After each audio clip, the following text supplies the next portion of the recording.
नमस्कार, स्वागत है आपका इंडिया वॉइस पर। मैं हूं आपके साथ स्वीटी दीक्षित। बुलेटिन की शुरुआत करेंगे महत्वपूर्ण जानकारी के साथ। गुजरात दौरे पर प्रधानमंत्री नरेंद्र मोदी है। थोड़ी देर में वाइब्रेंट गुजरात समिट में होंगे शामिल। गुजरात को करोड़ों की सौगात देंगे प्रधानमंत्री। 5200 करोड़ की परियोजनाओं की देंगे सौगात। कई परियोजनाओं का करेंगे लोकार्पण और शिलान्यास। तो पीएम मोदी गुजरात दौरे पर हैं और ऐसे में काफी महत्वपूर्ण ये दौरा माना जा रहा है। गुजरात में कई ऐसी सौगात है जो गुजरात की जनता को देने वाले हैं प्रधानमंत्री। थोड़ी देर में वाइब्रेंट गुजरात समिट में शामिल होंगे देश के मुखिया। बता दें, राज्यों को करोड़ों की सौगात देने वाले हैं। बस अब से कुछ ही देर का वक्त बचा है जब वाइब्रेंट गुजरात में शिरकत करेंगे और ऐसे में बता दें, गुजरात के दौरे पर प्रधानमंत्री है।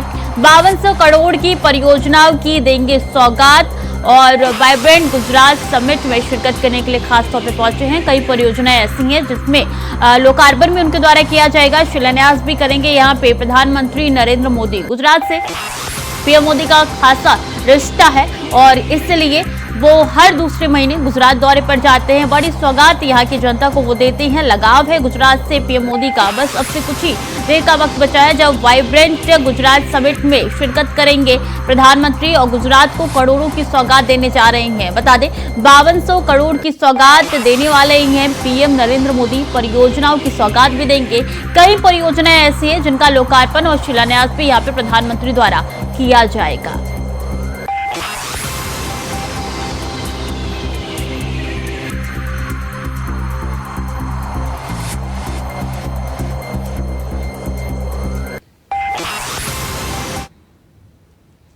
और राज्य में हॉस्टल में रहने वाले छात्रों को अब घर से चावल दाल नहीं लानी होगी। बता दें कि अब खाने पीने और रहने के साथ पढ़ाई का खर्च सरकार उठाएगी। यह सौगात सूबे के मुख्यमंत्री हेमंत सोरेन ने करम पर्व के मौके पर आदिवासी व वंचित समुदाय के विद्यार्थियों को दी है।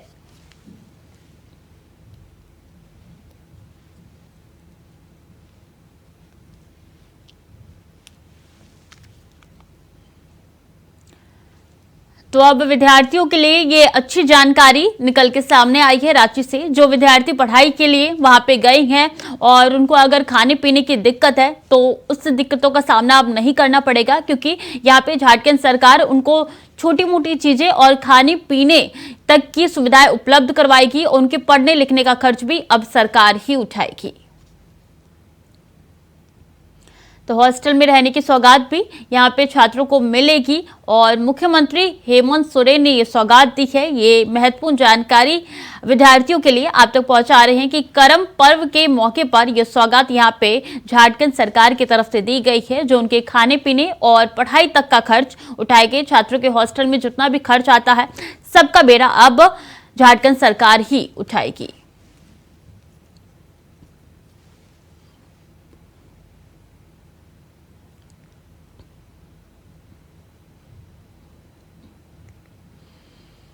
हमीरपुर से खबर आई है, जहां मौधा कोतवाली पुलिस को टप्पेबाजों ने फिर से बड़ी चुनौती दे दी है। बता दें कि दिन दहाड़े सेवानिवृत्त अध्यापक से 2.5 लाख रुपए से ज्यादा की रकम टप्पेबाजों ने छीन ली है। जानकारी के मुताबिक सेवानिवृत्त अध्यापक अपने बेटे के साथ बैंक में पैसे निकालने के लिए गए हुए थे। जैसे ही बैंक से निकले, पैसा निकालकर अपने बेटे के साथ घर जाने लगा तो उसी बीच रास्ते में टप्पेबाजों ने नकदी समेत अध्यापक का मोबाइल भी छीन लिया। हालांकि सूचना पर पहुंची स्थानीय पुलिस आसपास के सीसीटीवी कैमरे अभी भी खंगाल रही है और ढूंढने का प्रयास किया जा रहा है कि वो टप्पेबाज कौन थे और लगातार ढूंढने की कोशिश में अब हमीरपुर की पुलिस जुटी हुई है। बता दें कि यहाँ पे सेवानिवृत्त अध्यापक थे जिनके साथ लूटपाट हुई है और दिन दहाड़े 2.5 लाख की रकम लेकर यहाँ पे टप्पेबाज फरार हो गए। उनका बेटा भी उनके साथ था और ऐसे में सीसीटीवी फुटेज यहाँ पे पुलिस खंगालने की कोशिश कर रही है ताकि जल्द से जल्द उन टप्पेबाजों तक पहुंचा जा सके।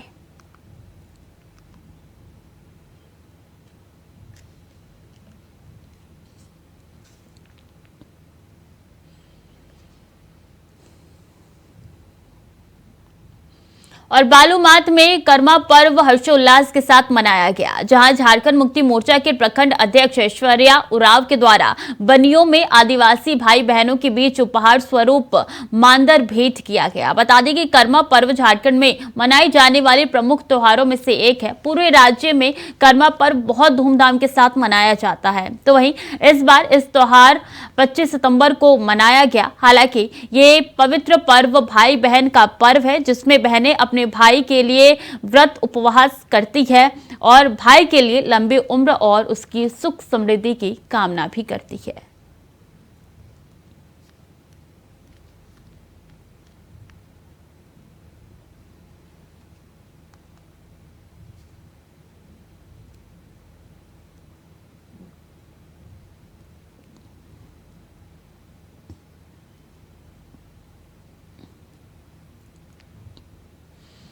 खबर सोनभद्र से है, जहां जुआ खेलते हुए 4 जुआरी गिरफ्तार कर लिए गए हैं। बता दें कि जुआरियों के पास से 5,990 रुपए बरामद किए हैं। साथ ही ताश के 52 पत्ते भी पुलिस को मिले हैं। वहीं मुखबिर की सूचना पर पुलिस ने यह कार्रवाई की है और पुलिस मौके पर पहुंच के जुआरियों को पुलिस ने गिरफ्तार कर लिया। जुआरियों के पास से 5,990 बरामद भी किए हैं रुपए और 52 ताश के पत्ते भी जुआरियों के पास से मिले हैं। ये वही 4 जुआरी है जिनकी तस्वीरें आप अपनी टीवी स्क्रीन पर देख सकते हैं।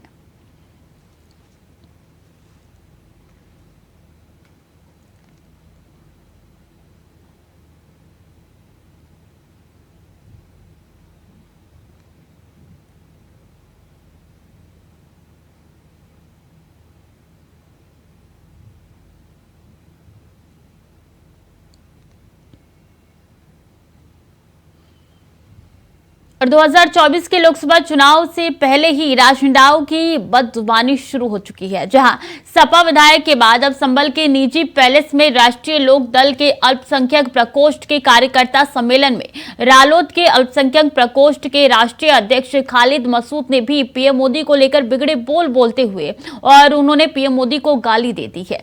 साथ ही भरे मंच से धार्मिक भावनाएं भड़काने की भी कोशिश की है।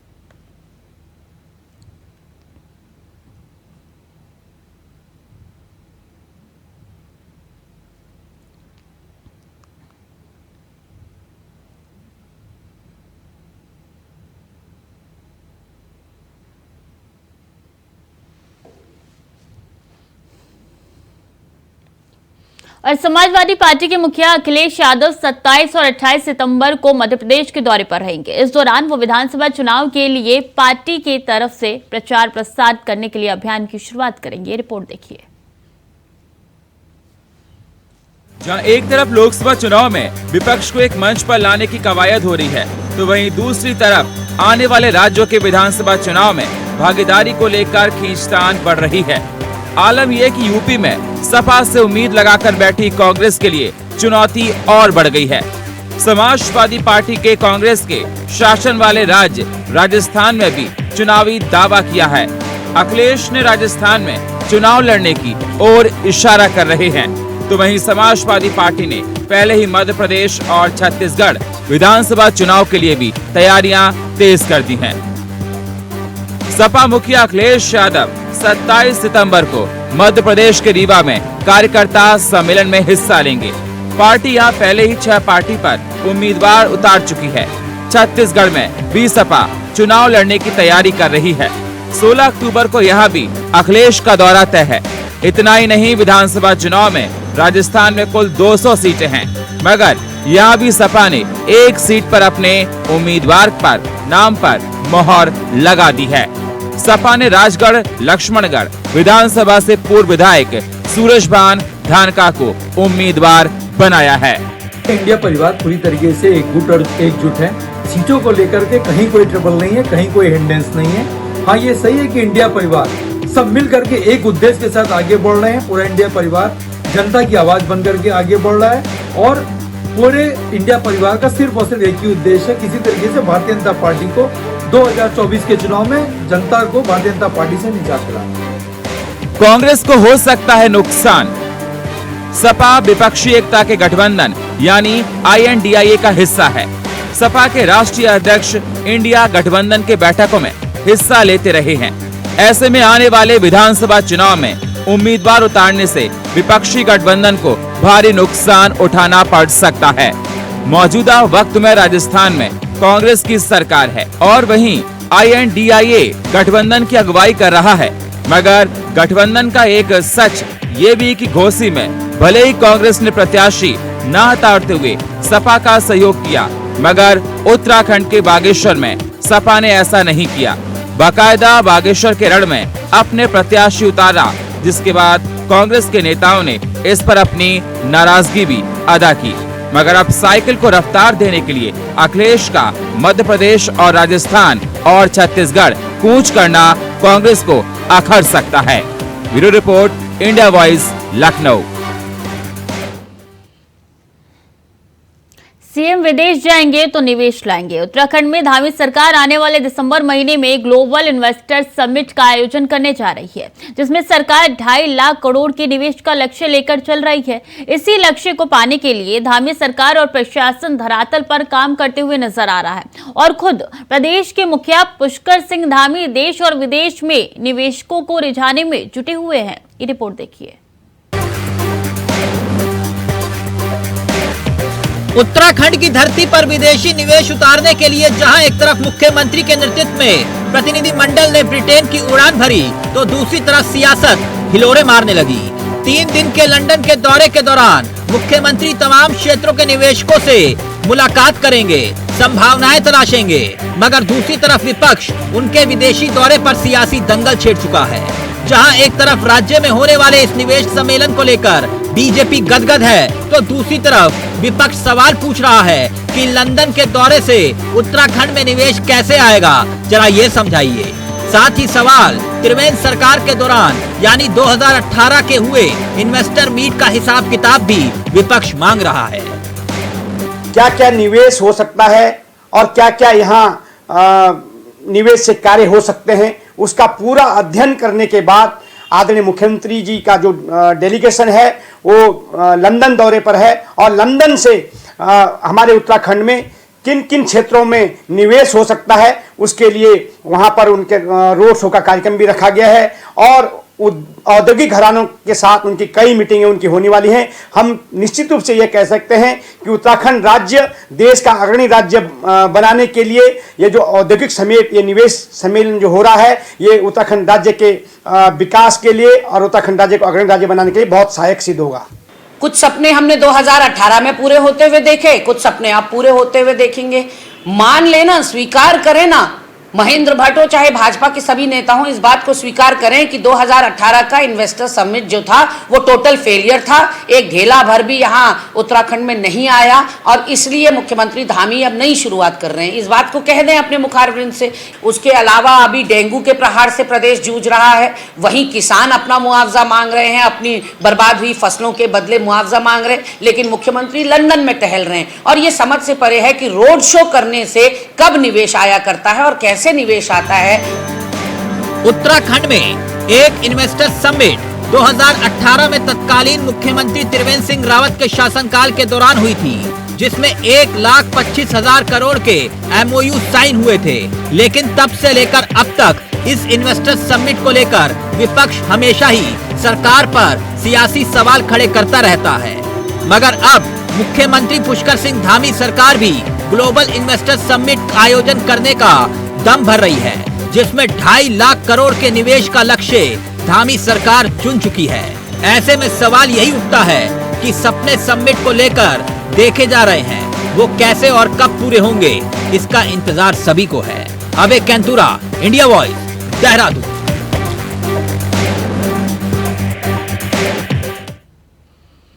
और बीजेपी प्रदेश अध्यक्ष प्रतुल सहदेव ने प्रेस कॉन्फ्रेंस करके मुख्यमंत्री हेमंत सोरेन पर तमाम सवाल किए हैं। प्रतुल सहदेव ने कहा है कि जो दस्तावेज हेमंत सोरेन ने कोर्ट में दाखिल किए हैं वो पूरे नहीं हैं, उनमें कई खामियां हैं। ये सीएम ने जानबूझकर अधूरे दस्तावेज को कोर्ट में जमा किया है, जिससे कोर्ट में सुनवाई ठीक से ना हो, मामले को लटकाया जा सके। रिपोर्ट देखिए।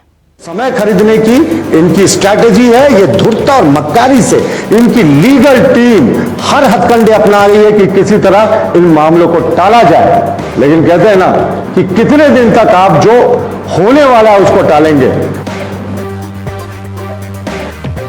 हेमंत सोरेन को लेकर सियासी घमासान थमने का नाम नहीं ले रहा है। बीजेपी लगातार हेमंत सोरेन की कमजोर नब्ज को दबाने की कोशिश करती आ रही है।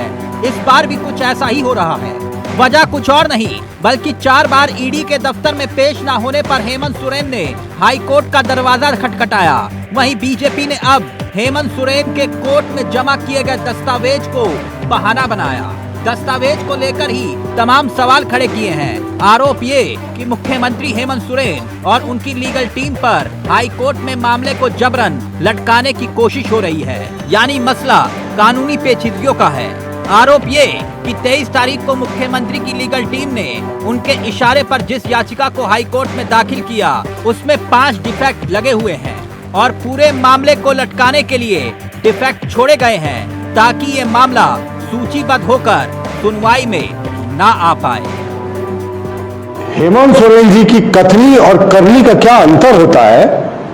वो सरकार के मुद्दे पे हो या वो न्यायालय में हो, वो किस तरीके से सारे चीजों पर यू टर्न मारते हैं, वो आज हम आपको दस्तावेजों से सिद्ध करेंगे कि हेमंत सोरेन और उनकी लीगल टीम पूरे मामले को किस तरीके से उलझा रही है। हाई कोर्ट में हम लोगों ने सुना था जिस समय ईडी का सम्मन था कि मुख्यमंत्री जी याचिका दाखिल कर चुके हैं, दाखिल कर रहे हैं, ऐसी अटकलें चल रही थी। लेकिन रियलिटी क्या थी कि मुख्यमंत्री जी जिनकी टीम में देश के सबसे महंगे लॉयर्स हैं, उन्होंने जो याचिका दाखिल की 23 तारीख को, देखिए उसका हाई कोर्ट की वेबसाइट से जो हम लोगों ने स्टेटस निकाला है, इसमें 5 डिफेक्ट लगे हुए हैं। और आपको पता है जब तक ये डिफेक्ट क्लियर नहीं करेगा कंप्लेनेंट, तब तक ये याचिका सुनवाई के लिए लिस्ट नहीं होंगे। तो मुख्यमंत्री जी ने दाखिल तो कर दी याचिका, लेकिन डिफेक्ट 5-5 लगे। समय खरीदने की इनकी स्ट्रैटेजी है। ये धूर्तता और मक्कारी से इनकी लीगल टीम हर हथकंडे अपना रही है कि किसी तरह इन मामलों को टाला जाए। लेकिन कहते हैं ना कि कितने दिन तक आप जो होने वाला है उसको टालेंगे। और हम तो चैलेंज करते हैं मुख्यमंत्री की लीगल टीम को कि अगर आप में दम है तो अविलंब इन डिफेक्ट्स को दूर करें। पिछले वर्ष के गवर्नर के खिलाफ जो आपने याचिका दाखिल की थी उसके डिफेक्ट को दूर करें ताकि सुनवाई हो।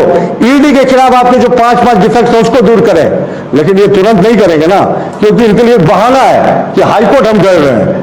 ये हाईकोर्ट गए, फाइल किए हैं, लेकिन पता है सुनवाई नहीं होगी और सूचीबद्ध भी नहीं होगा। जी, हमारा मानना है कि मुख्यमंत्री हेमंत सोरेन जी को पता है कि कानून का शिकंजा उनकी तरफ धीरे धीरे बढ़ रहा है, उनके पास कहीं जाने की वो कोई जगह नहीं है, इसलिए वो समय को खरीद रहे हैं। टाइम बाइंग जो कहते हैं ना, वो सिर्फ वही कर रहे हैं। वो इसी तरीके से याचिकाओं को दाखिल कराते हैं, डिफेक्ट डालकर छोड़ देते हैं और वो याचिका पड़ी रह जाती है, वो कभी लिस्ट ही नहीं होती।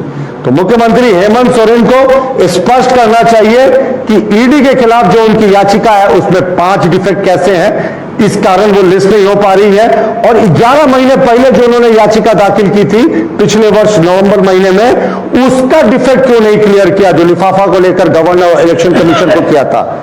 जाहिर है मित्रों कि सिर्फ और सिर्फ एक स्ट्रैटेजी है, हाईकोर्ट में दाखिल कर दो याचिका और कहो कि हम हाईकोर्ट चले गए, लेकिन पता है कि डिफेक्ट है तो सुनवाई नहीं होगी, लिस्टिंग नहीं होगी।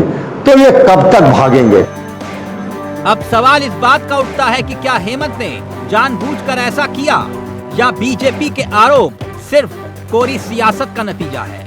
अब देखना यह होगा कि अगर दस्तावेज हेमंत सोरेन के ठीक नहीं है तो कोर्ट सुनवाई से पहले क्या रुख अपनाती है। और सवाल ये भी कि क्या हेमंत सोरेन की इस कानूनी पेचीदगियों से वो सुनवाई से बच जाएंगे, ये देखने वाली बात होगी। Bureau report, India voice, Ranchi.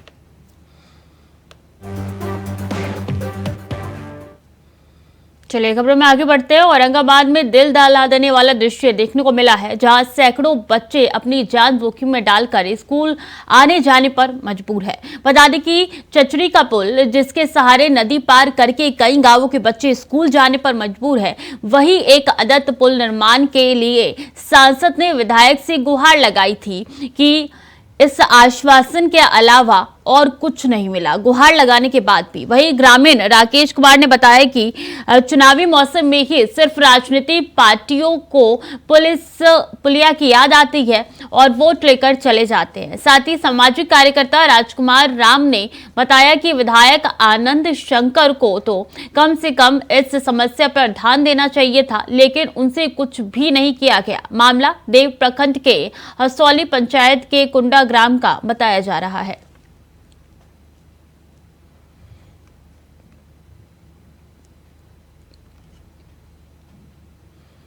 तो तस्वीरों में साफ तौर पे दिख रहा है कि बच्चे किस तरीके से इस पुलिया को पार करते हुए नजर आ रही हैं और बहाव आप देखिए किस तरीके से इस नदी का कितना ज्यादा है। अगर किसी भी बच्चे का पैर फिसला तो सीधे इस नदी में बहेगा।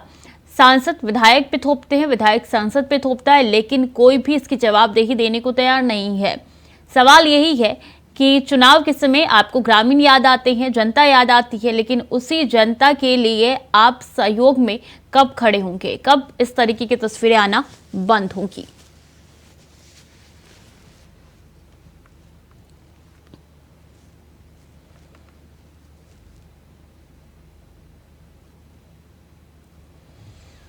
और बता दें, डिग पुलिस ने गौ तस्करों के खिलाफ कार्रवाई करते हुए 3 गायों को तस्करों के चुंगल से मुक्त कराया है।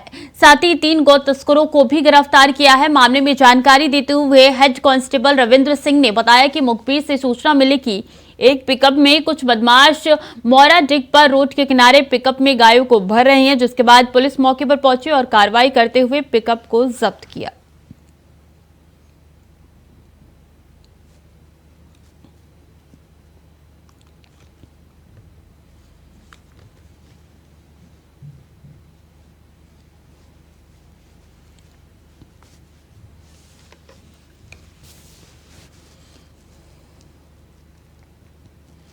खबर बेरमो से है, जहां सीसीएल कथारा क्षेत्र के कथारा ऑफिसर्स क्लब में मेगा रक्तदान शिविर का आयोजन किया गया है। बता दें कि सदर अस्पताल बोकारो और केएम मेमोरियल अस्पताल चार्ज के सहयोग रक्तदान शिविर का आयोजन किया गया, जिस कार्यक्रम का शुभारंभ कथारा महाप्रबंधक डीके गुप्ता और उपस्थित अतिथियों ने संयुक्त रूप से दीप प्रज्वलित करके किया। वहीं इस मेगा रक्तदान शिविर में कथारा महाप्रबंधक डीके गुप्ता ने भी अपना रक्तदान देकर लोगों को रक्तदान करने के लिए प्रेरित किया। साथ ही यह संदेश दिया कि रक्तवीरों का दिया गया रक्तदान किसी जरूरतमंद की जान बचा सकती है। बता दें कि कार्यक्रम को सफल बनाने में सीएसआर उप प्रबंधक चंदन कुमार सहित संगठन के सदस्यों की महत्वपूर्ण भूमिका रही है।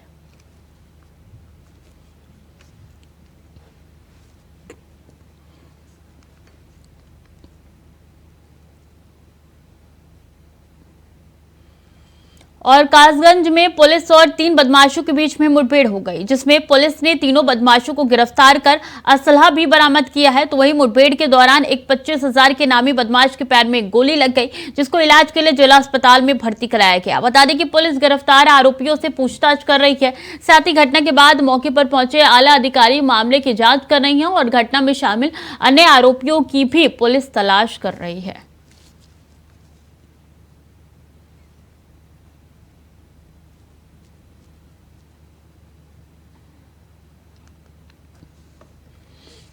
और अंतर्राष्ट्रीय क्रिकेटर सौरव तिवारी मंगलवार को झारखंड के दुमका जिला स्थित सुप्रसिद्ध तीर्थ स्थल बाबा बासुकीनाथ धाम पहुंचे, जहां उन्होंने बाबा बासुकीनाथ की विधि विधान के साथ पूजा अर्चना और वैदिक आरती की। इस मौके पर उन्होंने मीडिया से बात करते हुए कहा कि मैंने बाबा बासुकीनाथ से झारखंड सहित पूरे विश्व की मंगल कामना की है और बाबा बासुकीनाथ से भी कामना की है कि बाबा अपनी कृपा बनाए रखे ताकि मैं अपने देश का नाम और रोशन कर सकूं। इस मौके पर सौरव तिवारी की सुरक्षा की भी पुख्ता इंतजाम किए गए। सौरव तिवारी के मंदिर आते ही उनके चाहने वालों का हुजूम उमड़ गया। सौरव के एक झलक पाने के लिए फैंस बेताब दिखे नजर आए और सेल्फी भी उनके साथ लेने के लिए नजर आए।